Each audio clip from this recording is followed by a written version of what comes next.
On Monday, the Supreme Court of the United States ruled that the Biden administration is legally allowed to open the border by force to cut down razor wire along the Rio Grande sector of the U.S.-Mexico border in Texas. The usual suspects voted for this: Sonia Sotomayor, Elena Kagan, Ketanji Brown Jackson, but they were joined by so-called conservative justices John Roberts and Amy Coney Barrett.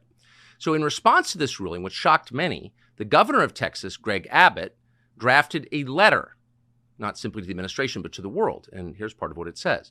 Under President Biden's lawless border policies, more than 6 million illegal immigrants have crossed our southern border in just 3 years.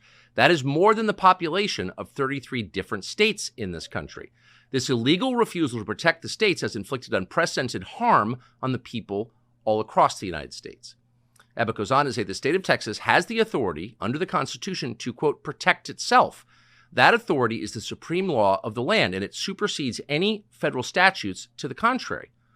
And then, following very quickly, 25 other states with Republican governors signed a letter pledging their support to Texas and its constitutional right to defend itself and this country.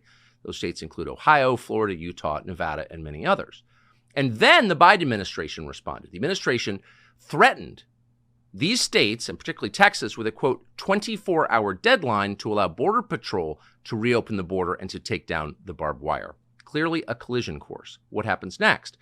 We're thankful to be joined now by Governor Gregg Abbott of Texas, who joins us by phone from India. Governor Abbott, thank you so much for joining us. If the administration declares that it plans to federalize the National Guard of the state of Texas, your National Guard, what will be your response?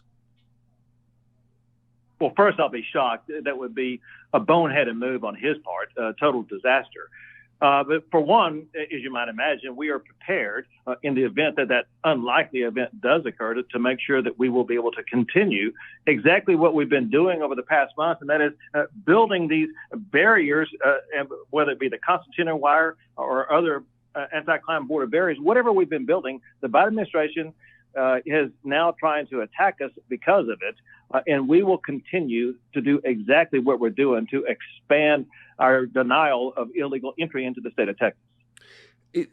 With state employees, I assume, not with National Guard. But can you envision a scenario in which you would put armed state employees on the border instead of the National Guard of Texas?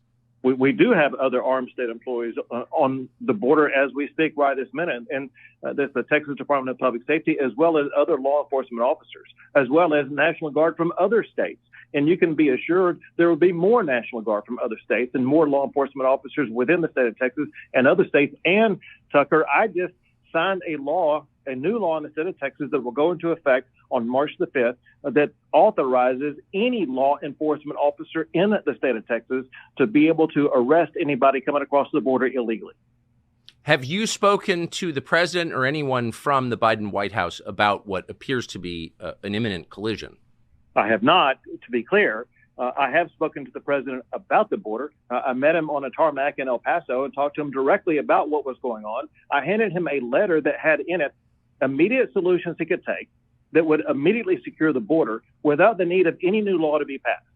Despite the fact that I handed him on altogether 8 different letters, he has refused to ever respond. My point in telling you that, we have laid down the precursor of what's called Article 4, Section 4 of the United States Constitution to show that we have been invaded and we have demanded support from the president to safeguard our state. And they have refused to do so 8 times. And that authorized me to declare an invasion under Article 1, Section 10 of the Constitution to make sure that Texas is going to be able to use every tool in our arsenal to defend our state. Of the couple of dozen Republican-led states who've pledged support for you, how many do you think would send National Guard to Texas? I'll be shocked and disappointed if almost all of them do not send. There have been about 10 so far that have sent National Guard or other law enforcement.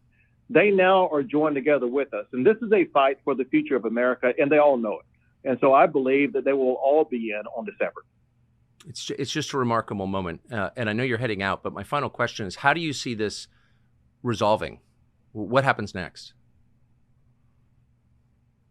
Well, Texas is going to continue to expand the border barriers that we are erecting, the razor wire that we're putting up, and to continue to gain control of more land over the coming months. I believe, however, that this will all come to an end on January the 20th of next year, because I believe a new president will be sworn in, a president who will actually enforce the immigration laws of the entire country, not just the Texas border, but New Mexico and Arizona and California and the Canadian border also.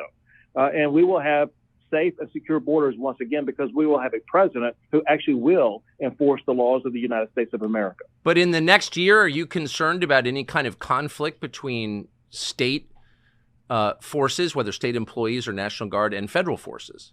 So, Tucker, all we can do is be as prepared as possible, deploy as many people as possible, do as much as possible to put up more border barriers and deny illegal entry. And our head is down. We're working hard, regardless of what the Biden administration is doing. Governor Gregg Abbott of Texas joining us now from India. Thank you very much, Governor. Thank you. Take care.